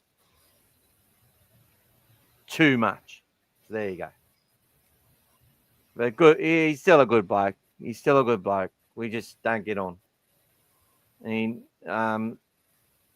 I miss him too, because look, sometimes he says things which enables me to talk about it and give my opinion. But sometimes just, look, Blake Wilson is now the best winger at Manly. So, Scotty reckons it'll be Buller. I reckon Buller should play wing. You got to say it the way the commentator. You got to say Buller the way that the commentator said it at the end of that try, mate. What did he say? The way he was screaming, that reminiscent of the flick pass try when Buller Yeah. got Buller. What did he? How did he Buller! get? You probably. Sorry, everybody. Sorry about that. Can't take me That anywhere. That was a good call. That Buller try at the end there. I think the commentator made it that much more exciting. I think it was on Channel 9, that one. Yeah, I don't mind the sometimes the New Zealand commentator when they do their coverage. And I love the guy who does Bar TV Sports, the old fella who does the grand finals for Jersey Flag and that. He loves CJ Uday. He loves saying his name. Mm. Haven't seen Elaine for a while. She's been working hard. So Yep. And look, guys, we'll be getting well, he said he would do it. We'll be getting young Lewis Grossamy onto the podcast in the coming weeks. I just got to get in contact with him, but he said he'd come on. He represented France overseas, so look forward to that, guys. And I'll be hoping to get another legend on the show. Not a Bulldog, but someone I would have loved to have had the Bulldogs and formed a great combination with the Bulldogs Junior. And he's doing some good stuff, so he said he'd come on as well. So probably having a holiday at the moment, but I'm not into talking to people saying these things are going to happen. But I have reached out to these people and they've said they're happy to come on. And look, I reckon we will get a couple of juniors and up-and-comers come onto the podcast. It is a big deal for some of them. They're very shy. They're kids. So they may not be live like this, but we'll definitely do a little one-on-one with them. Might bring Gas on as well. Gas on to the podcast, not Gas on. And he can ask some questions as well because I'm sure he would add a lot to that. That's if you want to, Gas. That's up to you, mate. I haven't even asked you if you would, but I'm sure you would. Good, mate. It's all good, mate. Always happy to help, mate. Or help you do. Keep me in line. Kangaroo Killer. Let's talk about this. Josh Curran. There's probably some questions we may not have got to from that top 30 or as well. We talked about Gordon Chan Kum Tong. Gus. I think we should answer Don first. What do you think about that? Thanks, Scotty. Did you see that? Yeah. Do you think he's being truthful about the media, about the being full and stuff? I think he's probably got it covered in his eyes. So whatever his plans are, I think he's got it covered. So whether it's whatever we valued the players at, whatever potential he's paying out, whatever he's got for the last play, I think he's probably got it covered for that because you're always going to leave some room in reserve for whatever you need. So there might be a little bit of spare. So when he says it's full, that's full to him. That's where that's a good position for them to be at because we're not like some of those teams that pay massive overs for some players that completely chew up a lot of your cap. So yeah, I think for for Gus, I think he's being truthful. I think people try to always find something with Gus that he's being sneaky or something. I think he's actually pretty good, pretty straightforward. Yes, he keeps some things to himself, but that he has to. He's in a very unique situation with his position, but in his eyes, he's got everything under control, and that's all we need to know. So, yeah. And in Gus, we trust. Look, I won't add much more to that other than to say that at the time of whatever he's typing, yes, he's telling the truth. That could change tomorrow, and whether and if he's got certain people that are in the club They're with their manager. They're in the team.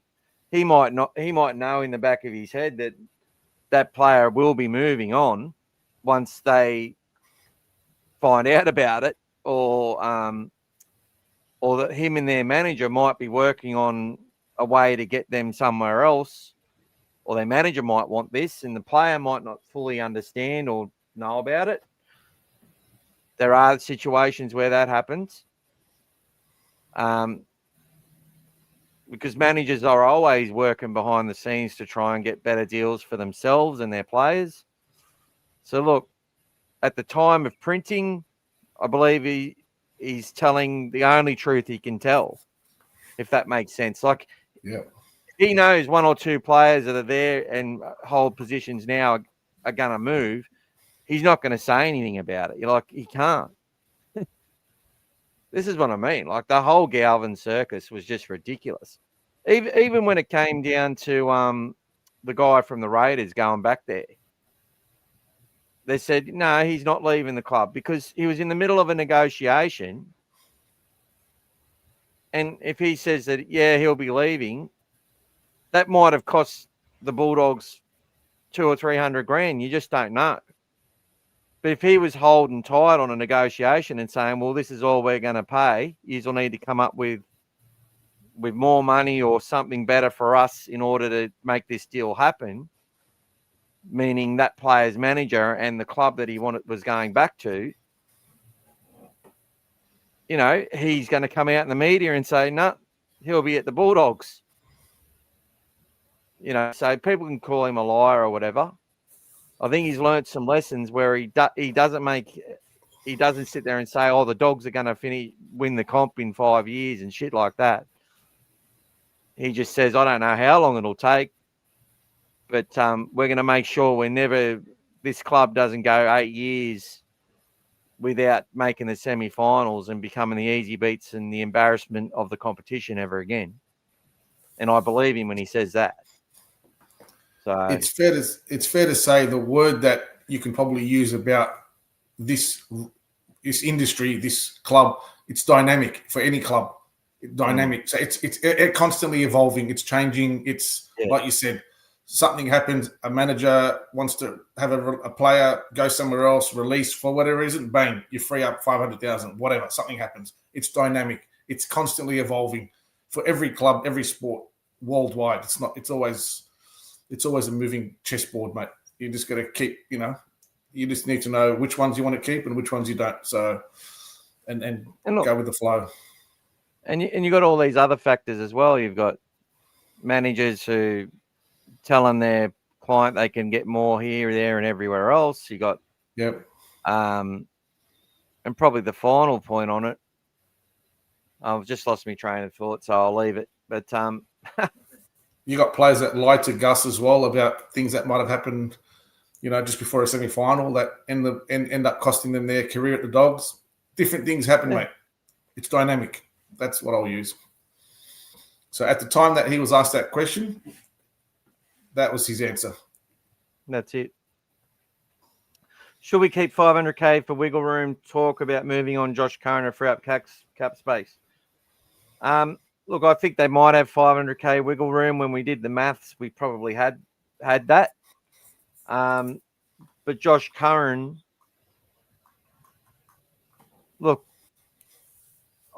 it just made sense mathematically that he would be one that would go if we're going to keep a kick out for another year or two. With Logan Spinks coming into the top 30 next year, and a whole bunch of that sort of stuff happening, the option might have been there for Curran to get a club for 2026. And that may still happen. I don't know.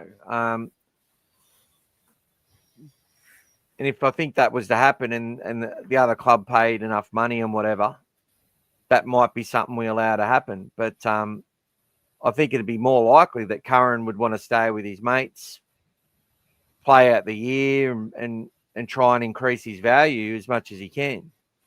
I think I don't know him, but he just seems like someone who seems pretty positive to me. I think he loves playing with Canterbury. I think he loves his coach. I think he loves the club.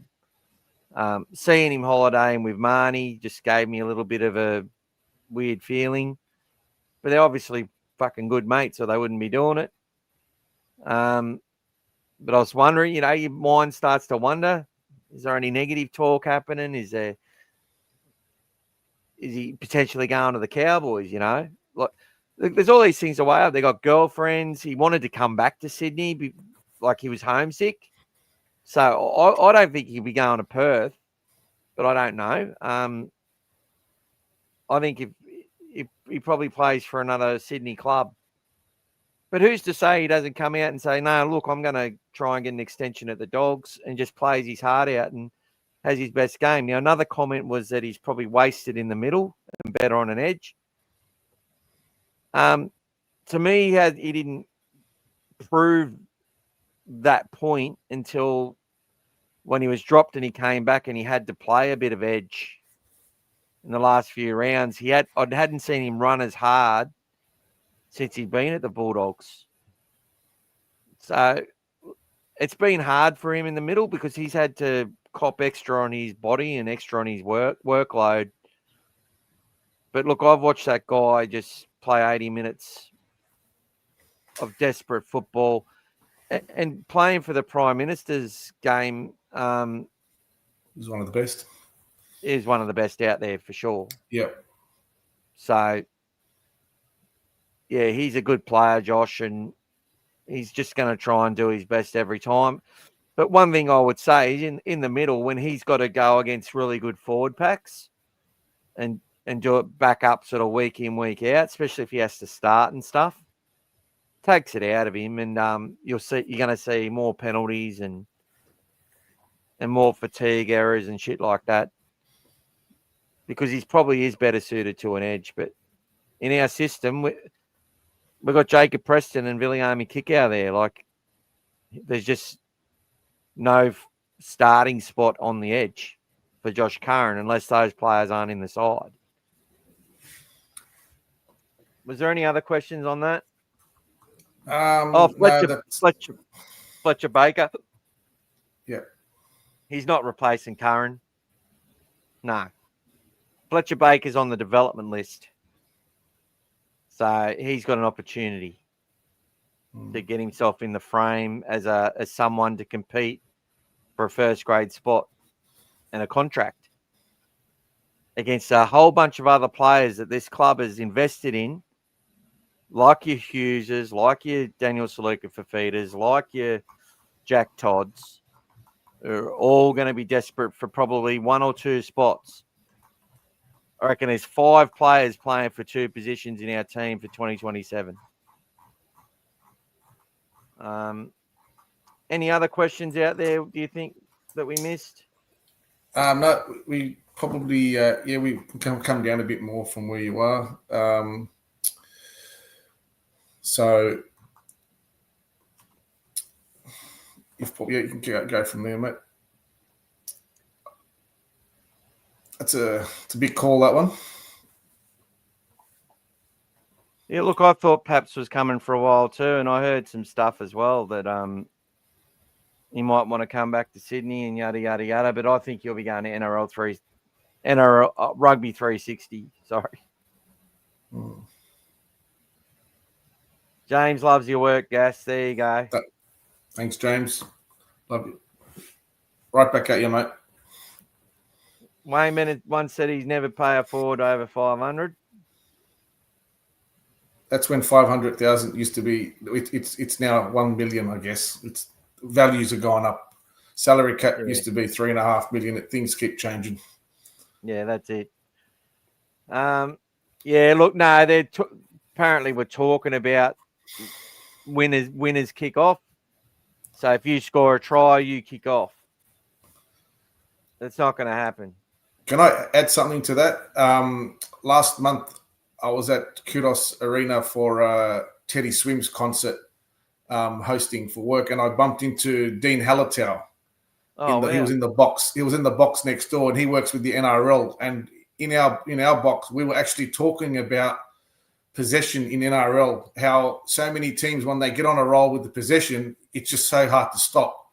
We gave the examples, many times about, our game against the Raiders, the Titans against the Panthers. So many games when the team starts the possession, and Brisbane, the way that they've dominated, when you get the possession. So one of the things was, I think, is it the NFL that the team that scores kicks off. So when I was outside when I mentioned to Dean, I said, mate, we're talking about this kickoff rule and maybe switching it around. I said, maybe you should throw that around since you work at the NRL. Well, it's come out now. I don't know. I don't think it's just from what we've said and the discussion we had, but they're talking about it being something that could potentially start as early as next year if it does happen. That talk, I don't know. I mean, who knows?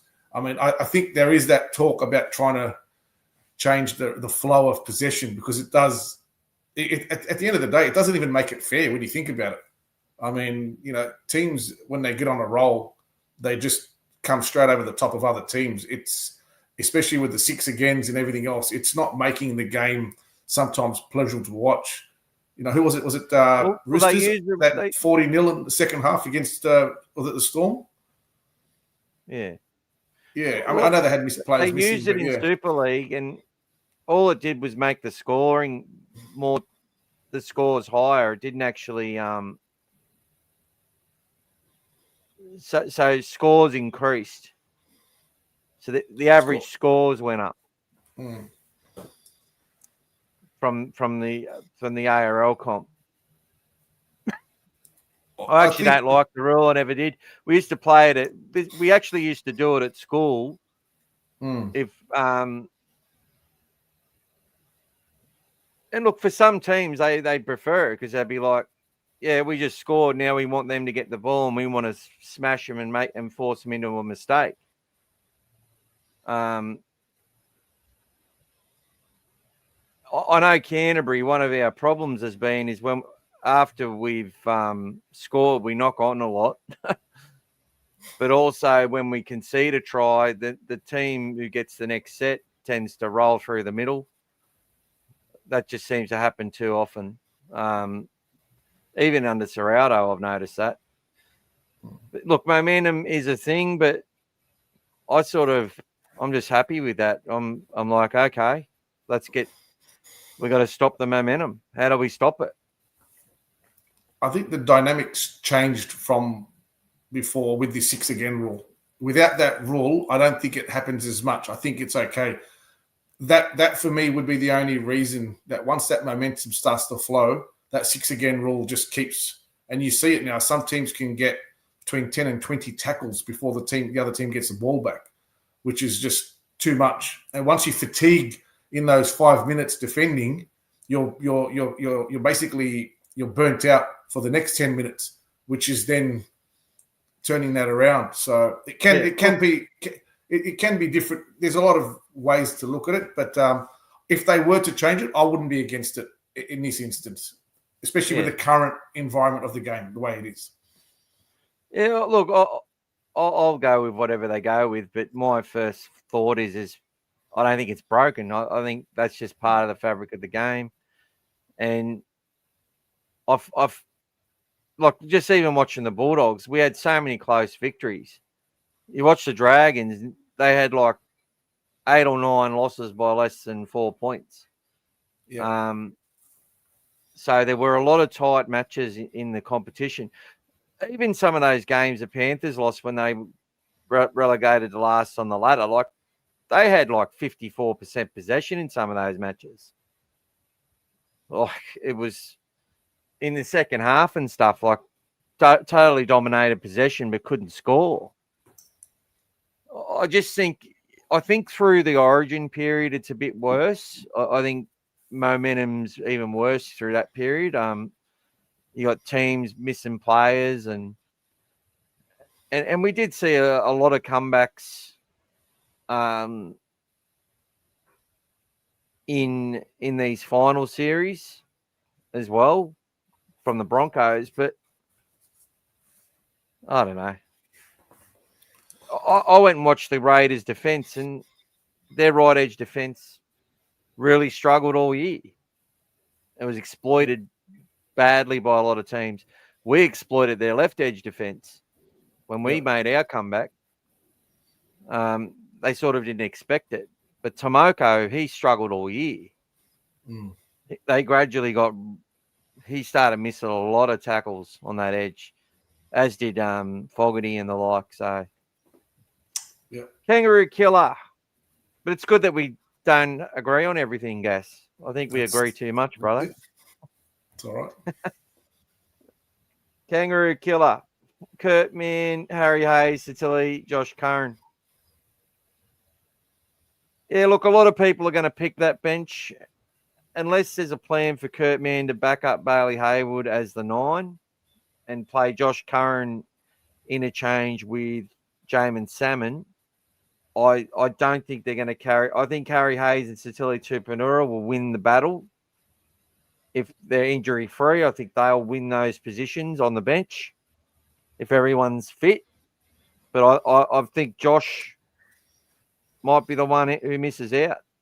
And I think they'll be likely to put in someone who can play that utility role and get into dummy half for 20 minutes in the match or something like that.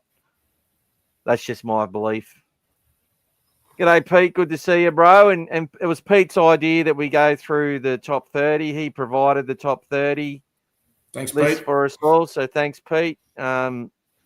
He puts in a lot of work into that, and it's not easy to do considering, like, Gus doesn't give you much.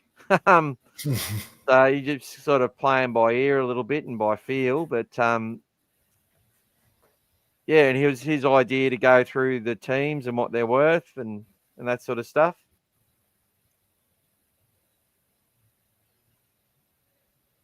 Scott says, won't teams say, just let them score and we'll get the ball back?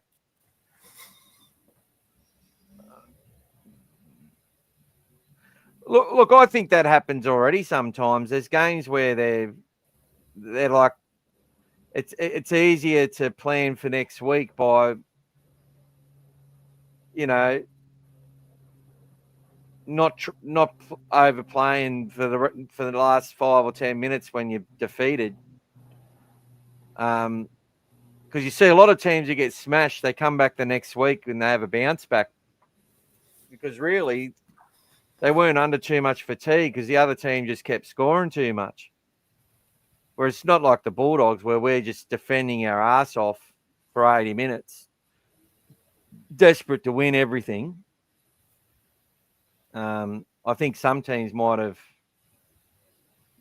like West when they got beaten 64-0 against Melbourne. Was that all Melbourne or was it West just like, oh, fuck it, we've lost? I don't know. Maybe I'm wrong. What's the wild card rule? Oh, is that the 10th and 11th teams playing off or something? Yeah. Have you heard that one, Gas? No, I haven't followed it as much, to be honest. Especially if Buzz is talking about it, I wouldn't have followed it at all. James, I'll do a whole novel for 2 bottles of metho, mate. I mean wine, bro. Like whatever you've got. Scotty doesn't like it. You don't get rewarded for scoring a try. Oh, well, you just do a short kickoff and get the ball back. That's it.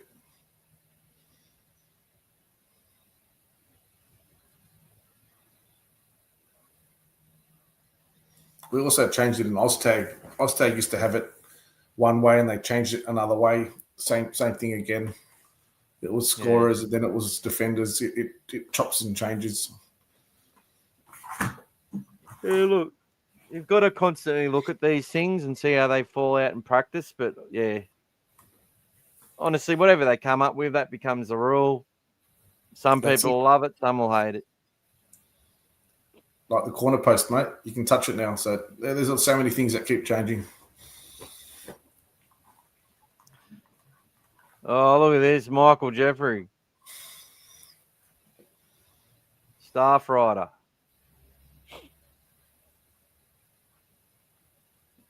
Just see if they posted me last thing. All right, guys. I reckon that will be a wrap for tonight. 2 hours. I'm going to say goodbye to everyone. Thanks for joining. Loved all your work. Thanks for everyone who said hello. Go the Dogs. Thank you. Good night. See Say you good night, guys. guys. See you.